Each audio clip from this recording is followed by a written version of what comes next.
5:10 na, 1 Western Visayas na. Alas 5:10 na, 1 Western Visayas na.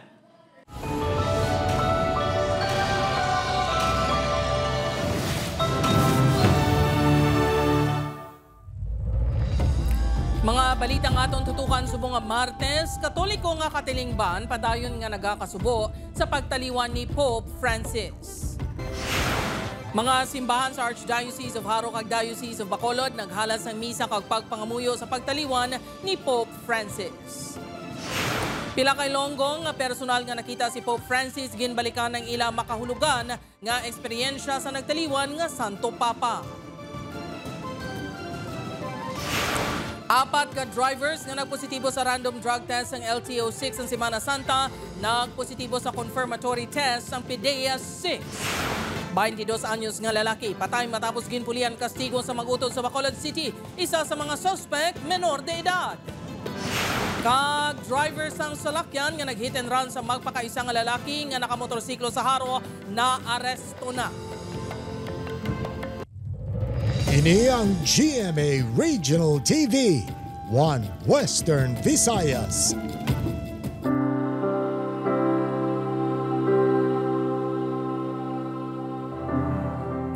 Mayong hapon Western Visayas kag Negros Occidental sa pagtaliwan ni Pope Francis mga simbahan sa Archdiocese of Haro kag Diocese of Bacolod naghalad sa misa kag pangamuyo para sa Santo Papa. Si Kim Salinas nakatutok. Napunos ang kasubo ang bugos ng simbahang Katoliko matapos nagtaliwan sa edad ng 88 anyo si Pope Francis. 7:35 kahapon sang aga, oras sa Roma. Para sa kapahuayan sang kalagsini, ang pila ka kaparian naghalad sang misa kag pangamuyo. With profound sadness, we entrust to the loving mercy of Almighty God the Father, the risen Lord, the eternal repose of the soul of Pope Francis, our Holy Father. Sa Santa Ana Parish Church sa Molo, magluwas sa pangamuyo, naghalad man sa mulak ang mga kaparian kag tumuloo.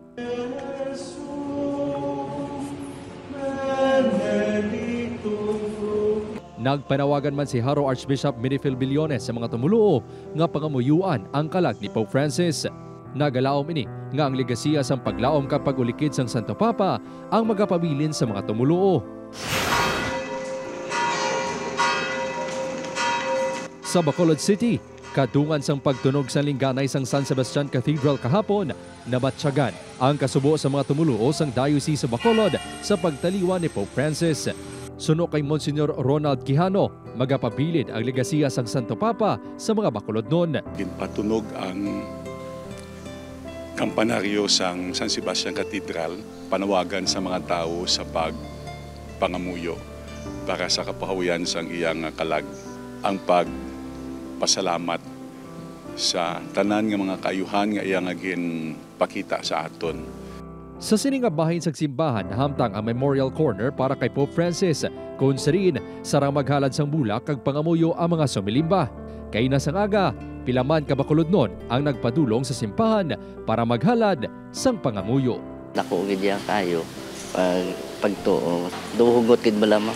Naglabi na gid pasalamat sa iya bulig man sa agi sa iya ka maglinong man sa pihak kinabuhi ka kung matubang man si Ginoong Hesus. Upod kay Romel Porquia, Kim Salinas, 1 Western Visayas. Mga kapuso, si Pope Francis kilala man bilang the People's Pope. Ang iya kabuhi aton balikan sa pagtutok ni Julius Villacaol. Habemus Papa.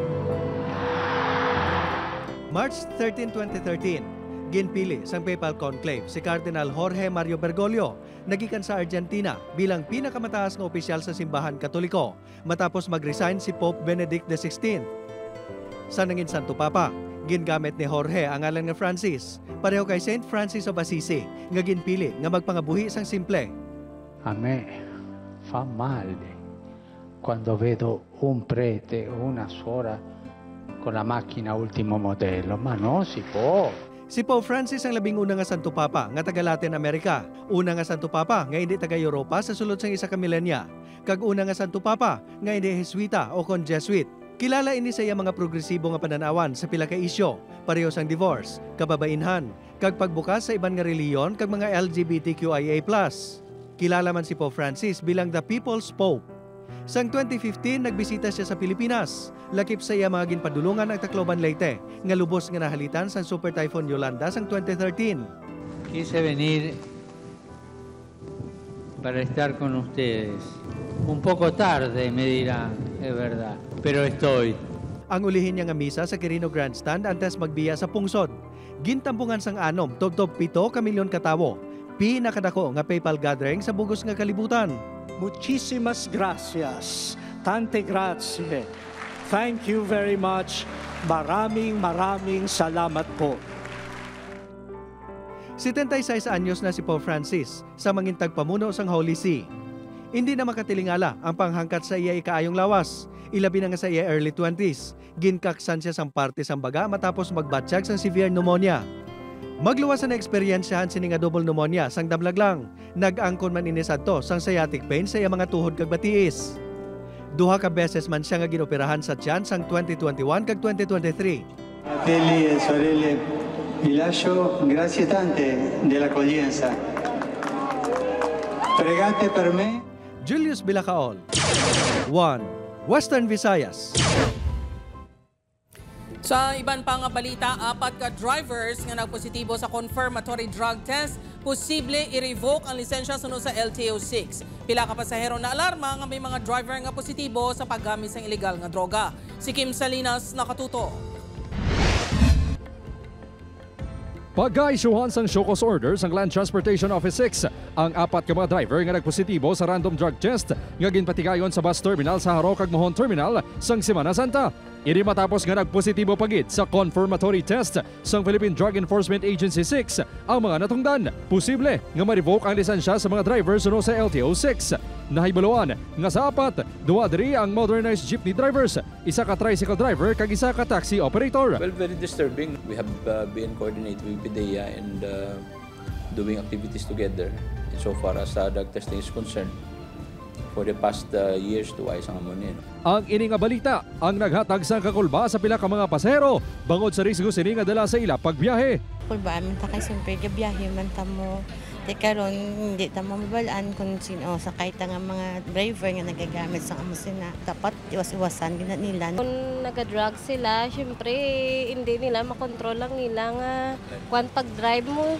Di mo na kung kisa nga wala mga migiga sakay sa modernized mas nami pagani nga mo nga traditional jeep nga sakyan. Tungod isa sa nagpositibo ang taxi driver, nagmando sa mga taxi operators ang presidente sang Association of Taxi Operators in Panay nga hugot nga i-monitor ang ilang mga driver. Ginadusoman ang pagbalik sang mandatory drug testing. Raman kami nga gina-source out nga mga suppliers ang drug testing. This would also serve as a deterrent para sa possible na mga users nga sa industry kag sa mga operators. Si Yapman, ang consultant sang alyansa sang Transport Cooperative sa Western Visayas. Suno sa iya, hindi miyembro sang alyansa ang nagpositibo nga 2 ka drivers. Apang suno kay Yap, ginpahanumduman sang otoridad sa kooperatiba nga hugot nga i-monitor ang ila drivers sa ila pagsinapol. Upod kay Romel Porquia, Kim Salinas, 1 Western Visayas. Pagpasaka sang passenger service charge sang Civil Aviation Authority, ginakadismaya sang pila ka mga masami na gabiyahe. Kaap Area 6, ginpaathag kung sa diin makadto ang dugang nga sukot. Si John Sala nakatuto. Nakabase na sa Manila ang makeup artist nga tumandok sang aklan nga si Donald. Masamini nga nagabiyahe sa sulod kag sa luwas ang Pilipinas para sa iya trabaho kag balangitanan. Gani sa ini sa mga dismayado sang ginanunsyo sang Civil Aviation Authority of the Philippines ang pagpasaka sang sukot sang PSC o kunang passenger service charge. Hindi ako sang-ayon dito sa biglang pagtaas nila. I guess siguro dapat medyo inunti-unti muna nila, hindi nila biniglan. Nagsugod ang adjusted passenger service charge ang mga flights na ginbook sang April 21, 2025. Suno sa Kaap Area 6, halin sa 750 nga ginbayad sa PSC sa Kalibo International Airport kag 550 naman sa Iloilo International Airport, mahimo na ini nga 900 pesos upod ng VAT. Samtang sa mga domestic flights naman halin sa mga international airports magabayad sang 350 pesos ang tag sa kapasahero. 300 pesos naman kung halin sa mga Principal Class 1 airports kaangay sang Bacolod Silay Airport kag Rojas Airport. Mas manubo naman sa mga airport nga may manubo nga classification. Since then, wala kita ka-increase. Currently lang gid kita nagpasaka. Kaangot sa among pagbago, panawagan sa mga pasahero nga kuntani, makit-an Manilang pagsanyog sa serbisyo sang kaap kag sa mga airport. Mabigay sa amin yung convenient and yung kumbaga yung binabayad namin is worth it sa pagpunta namin sa airport. I think maging transparent lang sila kung sa diin makadto ang 900 nga service fee. If we feel naman nga there is an improvement with regards to the service and facilities, then mahambal namon nga worth it gid ang 900 nga service traveling fee. Pasalig naman sang Kaap Area 6 nga ang mga duga nga sukot ang magakadto sa pagpaayo pa sang ila serbisyo. Makadto ni siya sa operations, sa personnel, of course sa maintenance ng aton nga airports. Ang mga flight naman nga ginbook antes ang Abril 21 ang nagapabilin sa daan nga service charge rate. Upod kay Hans Desierto, John Sala. 1 Western Visayas.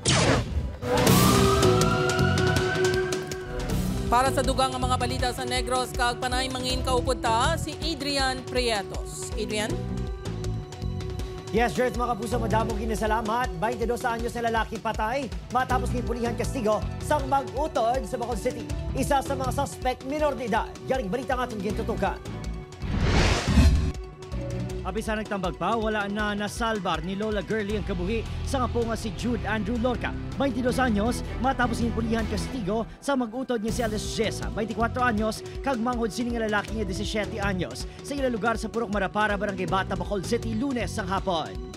Pasensya ako, kaya wala ko kaapin sa imo. Permita ka ginapinan, pero wala ko sa pong kaapin sa imo. Kaya duwa ang nag-aatake sa imo. Matapos ang pagpangkastigo, ginhingagaw padala sa ospital ang biktima apang gindeklarar nga dead on arrival. Yes, according sa mga witness natin, may mga yung using pitsocor, no? So sa likod, kaso lang sa tunot na naimbal sa na nila. So we're not able na mag-request ang atong autopsy. Baka yung dugo siguro, no? Babaeng suspect ang kahagugma sang tiyo sang biktima. Upod nga nag-iisar sa isa lang kabalay ang biktima kag ang duha ka suspect. Ginatulong rason sang kinagamong ginaaligar paggamit sa biktima sang bayo sa minor de edad nga suspect nga wala nakalisensya. Ginagmay mo lang ng iyati, ano mo kay ginadumtangin nilang bata nga sa bayo mo lang. Samtang, ginapreparar ang kasong homicide, ginkustudiya sa Police Station 3 si Alias Jessa. Gin-turnover naman sa Social Development Center ang minor de edad niya suspect. Considering na isa ay minor, so ipadaan natin muna sa proseso din. Just the same, inquest din sila ang dalawa. Gitinguan sa GMA Regional TV nga magkuang bayad ng suspect, apang wala ini naghatag pahayag. Opod, Kiril Castillo, Adrian Prietos, 1 Western Visayas.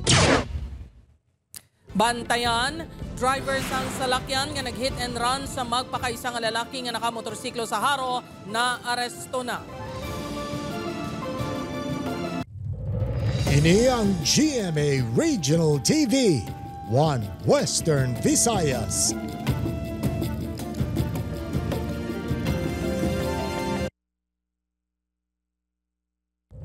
Ini ang GMA Regional TV, 1 Western Visayas.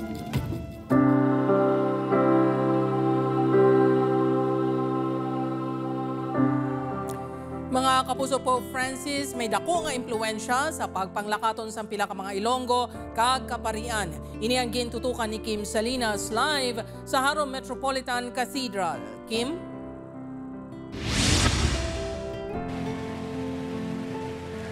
Jert, kadungan sa pagtaliwan ni Pope Francis, madamo sa mga Katoliko ang napathrowback, lakip na ang pila ka mga Ilonggo nga may personal mismo nga encounter sa Santo Papa. January 2015, sa minilyon ka mga tumuluo ang nagpadulong sa Quirino Grandstand agud masaksihan ang pagbisita ni Pope Francis. Apisar nga nagaulan sa tungation, wala na punggan ang mapasko nga pagtuo sa mga Katoliko sa pagtambong sa misa kag aktibidad sa pagbisita sa Santo Papa nga ginatawag Lolo Kiko sa Pilipinas. Isa sa mga delegado sa among aktibidad ang 24 anyos nga si Kenneth, isa ka Ilonggo nga Parish Youth Minister sa Santa Barbara, Iloilo. Nakuha kuno ang iya kakapoy kag kagutom sa tungation sa nakita na ang Santo Papa. Bisan pila lang ka segundos, memorable kay Kenneth ang paglabay sang Santo Papa sa iya atubang sakay sang Pope Mobile samtang naka-raincoat. Mas na-feel good nga hindi mo kinahanglan mag-physical contact kay Pope just to feel his presence. The mere the fact nga ara ka lang gidira, galantaw ka, nag-witness, nagpapamati. Grabe, you can absorb the radiance, ang mercy, ang kindness ni Pope Francis. Personal naman yan eksperyensyahan sa katikista nga si Elsa, nagikan sa San Joaquin, Iloilo, ang pagkamainumuso ni Pope Francis. Inisang tion nga siya ang isa sa ginpang-install nga lector catechist sang Enero 26 subong lang atuig sa St. Peter's Basilica sa Vatican City. Hindi malipatan ni Elsa nga nakig-istorya gid si Pope Francis sa ila sa malipot lang nga tion. Kami gitagaan sang chance nga mauyatan gid siya, so very lucky gid kami tanan ng mga delegates. That time nag-ano gid siya, nag-stop and then naghambal siya na, oh, I've been from Philippines, in Tacloban. Nadungdungan niya pa kag daw lapit sa iya ang mga Pilipino. Para kanday Kenneth kag Elsa, dako ang bahin ni Pope Francis sa pagtubo sang ilang pagtuo sa Dios. Si Pope Francis ang kilala sa pagako sa mga kubos, pagtatap sa palibot, kag pagkasimple. Ini ang pila lang sa mga nagtatak kapag katao sang Santo Papa sa mga kaparian sa Archdiocese of Haro, nga sigurado magapabilin nga legasiya sini. Bago lang siya ginpili nga Santo Papa, sakay siya sa bus upod sa mga kardinales, kag wala sa magpili nga mag-star sa palatial residence. Nag-upod siya sa apartment, sa guest house, nga kaupod ang kaparian, ordinary people, because he wants to be with people.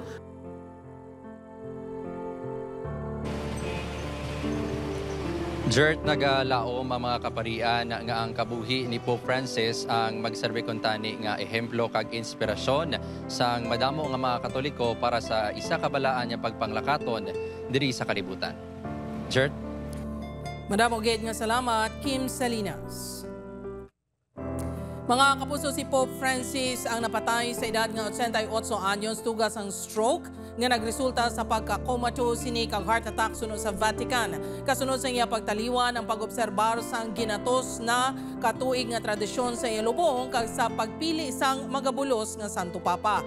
Ang morning rites ang nagalabo sa siyam ka adlaw samtang ang adlaw sang lubong ang pagadesisyonan sa mga kardinal. Sa kinaandan ang lubong ang ginapatigayon sa ika-4 tubtob ika-6 nga adlaw matapos ang pagtaliwan sang Santo Papa. Hindi pareho sa iban nga nagtaliwan nga Santo Papa, si Pope Francis ang hindi galubong sa St. Peter's Basilica kundi sa St. Mary Major Basilica sa Rome, Italy. Naghingyo man ini nga ipahamtang sa isa ka lang ka simple nga lungon nga human sa kahoy. Sa sulod sang 15 tubtob 20 ka adlaw halin sa kamatayon sang Santo Papa, ang mga kardinal magaboto para sa magabulos sa iya pinaagi sa conclave sa Sistine Chapel sa Vatican. Sa 252 ka kardinal sa bugos nga kalibutan, ang mga wala pa 80 anyos ang pwede makaboto pinaagi sa secret ballot.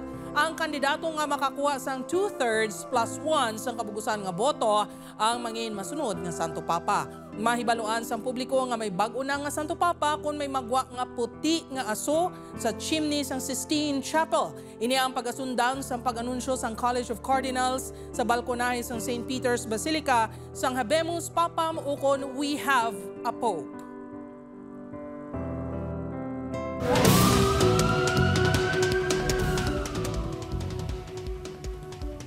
Samtang mga puso, driver naman sa salakyan nga nag-hit and run sa magpakaisa nga sakay sa motorsiklo sa Haro na aresto na. Nakatutok Kim Salinas.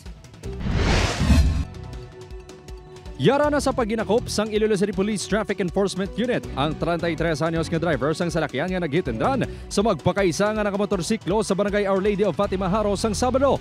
Sunod sa ICPO, voluntaryo nga nagsungka ang driver pod sa abogado sini. Antes ni, una na nga na-identify sang pulis ang driver. Yara naman sa ICPO ang SUV. Nagagwa nga ang driver nga at the time is hindi mismo ang tag-iya or registered owner.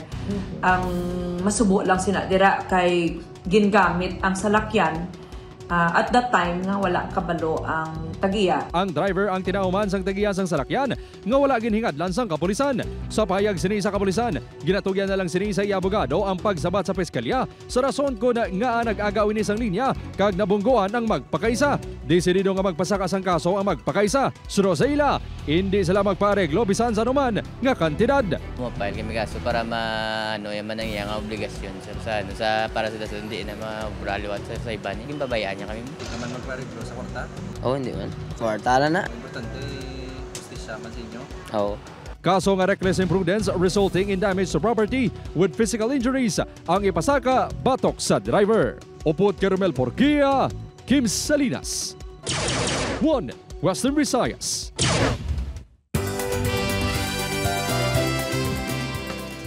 Mga puso, sa banwas ng Isabela Negros Occidental, get ready nga himuon nga mas masadya ang kinalipay sa Isabela with our Kapuso Stars. Sa Webes na Abril 24 magabisita sa inyong banwasan ni Christopher Martin, Juancho Trevino, Divita Curtis kag Aaron Villena sa atong Grand Kapuso Fiesta. Mangin mas espesyal ang inyong gabi ilabi na sa mga manunudlo nga deserve nga mag-enjoy kag mag-post-anay sa kakapoy. Kita-kits sa Municipal Public Plaza alas 7 sa gabi. Mga kapuso, nagtukod sang Diagnostic Clinical Laboratory Inspection Task Force ang Iloilo City Government agutap noon ang ginapahayag pag-issue sang peke nga laboratory results. Rolyo sang task force ang pagsigurado nga compliant ang mga clinical laboratory sa syudad sa sanitary kag business permits kag kung may license to operate. Sa inisyal nga inspeksyon, 3 ka laboratory clinics ang nakitaan nga hindi compliant. Ginabisuhan ng mga ini nga kumpletuhon ang kulang nga rekisitos. Napagwa na ang Iloilo City Health Office ang lista sang accredited nga laboratory clinics sa syudad. Gina-recommend lang namon nga for the safety of the public, gina-recommend lang namon nga hindi anay mag-operate. We will be publishing again the second list to those nga naka-comply.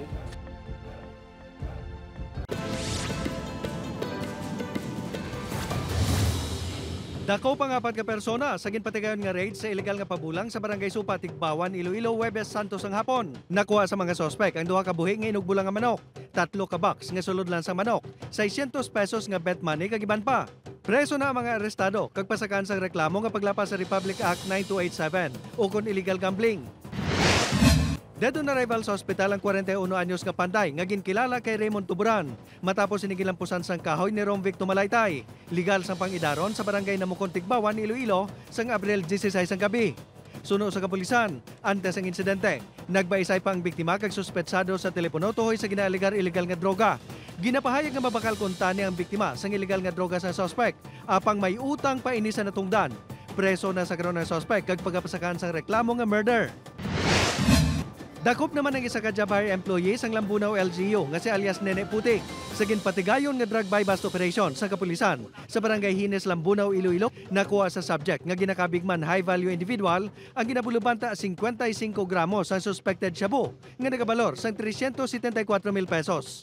Parokyano ni alias Nene Putik ang managikan sa kaiping nga kabanwahanan sang Lambunaw. Sa Iloilo City ini ginapahayag nga nagakuha sa supply sang illegal nga droga. Sa Barangay 4 Poblacion, Sipalay City naman, wala na sang kabuhi sa nasapuan nga nagalutaw sa baybayon ng isa ka lalaki. Ginkilala ang biktima kay alias Ricky, nga residente sa Sitio Lapos, Barangay 3 sa mga syudad. Suno sa pila ka mga residente, pila ka beses nga nasiplatan nga nagpadulong sa baybay ang biktima, antes ini nasapuan.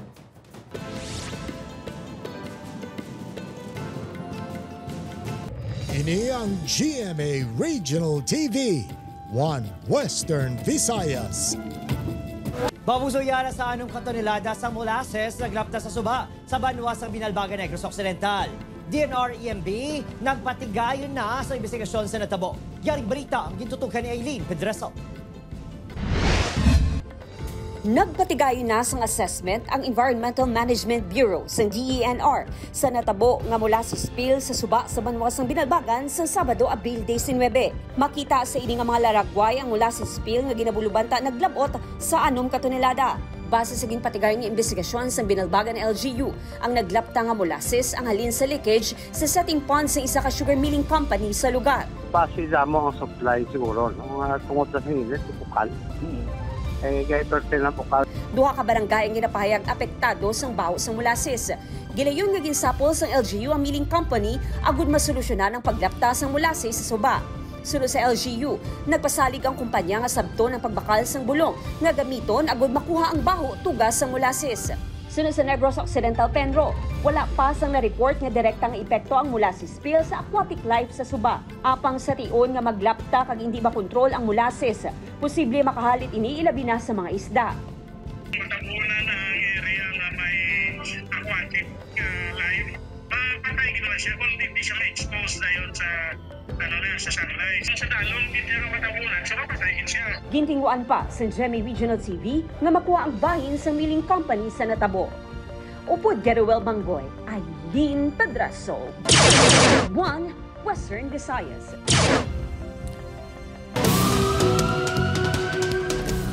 Delivery boy, gintiro patay sa barangay Tanod sa Dumangas, Iloilo. Si Zen Kilantang Sasa nakatuto. Diri sa Tiangge ni Manang Glo sa barangay Bulilao, Dumangas, Iloilo, gintiro patay ang 32 anyos nga si Junel Gel pasado alas 10 kainas ang aga. Istorya sini nakibot na lang siya sa makabati sang lupok kag nagpangay sang tabang ang biktima pasulod sa iya Tiangge. Nakitaan pa sini ang pagtiro sang suspect sa biktima. Pagsulod siya, wala ko kita nga may galaga sa iya. Dili na ho, nakita ako na itong tao, sus dili ho, pinusngaan niya amo na. Tapos ginuahig niya pagod amo na, dila din. Ikaw duwa, hindi nga palupok, nagkamang na ko diyo. Ginkilalang suspect kay Cirilo Sobrevega nga tanod sang barangay Bulilao. Sa investigasyon sang pulis, ma-deliver kuntani sang tubig ang biktima. Sang ginpapondo ni Sobrevega, ginahangkat sang suspect ang biktima kagilayon nga gintiro. Nagtabok na ang suspect, gin-approach na siya, ginsuno sa witness, naghambal ko na yung suspect nga mabato gid sa ako now. Nagsabat ni karon ang victim nga noong pasensya gid di ako mabato sa imo gagmay pang kabataan bata ko. Kag wala sang ano tiniro ya. Dumot naman ang ginalantaw nga motibo sang kapulisan sa insidente. Nahibaloan nga nagtambag ang tanod sa kinagamo sa piyesta sa barangay sang April 20 sa diya nasumbagan ini sang biktima. Kahapon lang makagwa sa presuhan ng biktima. Nagapanawagan sang hustisya ang live-in partner sang biktima, ilabi na nga may 4 ka tuig sila nga bata. Kuntiin man sa subong magsungka man siya maluwi sa bata kong gamay pa. Ayaw na ako agapon sa iyong pasensya. Nagkatugid ako tugay sa balay niyo nga mga pasensya.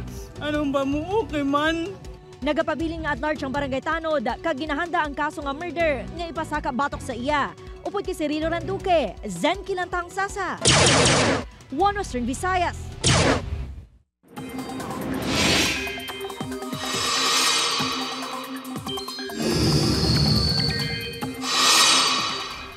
Mga puso, mapaang gihapon ang panahon sa dako nga bahin sang pungsod. Nagahuyop gihapon ang mainit ng easterly sa bahin sa Luzon kag Visayas kadungan sa epekto sang ITCZ sa Mindanao. Sunod sa pag-asa, 26 ka lugar subong adlaw ang apektado sang danger level sang heat index. Sa Iloilo City, kapin 40 degrees Celsius na record nga pinakamataas nga heat index subong adlaw. Base naman sa rainfall forecast sa Metro Weather, may mga lapta-lapta nga ulan sa pinakabahin sa Aklan, Antique, kag Negros Oriental. Posible man ang pag-ulan sa nabiling nga bahin sang pungsod.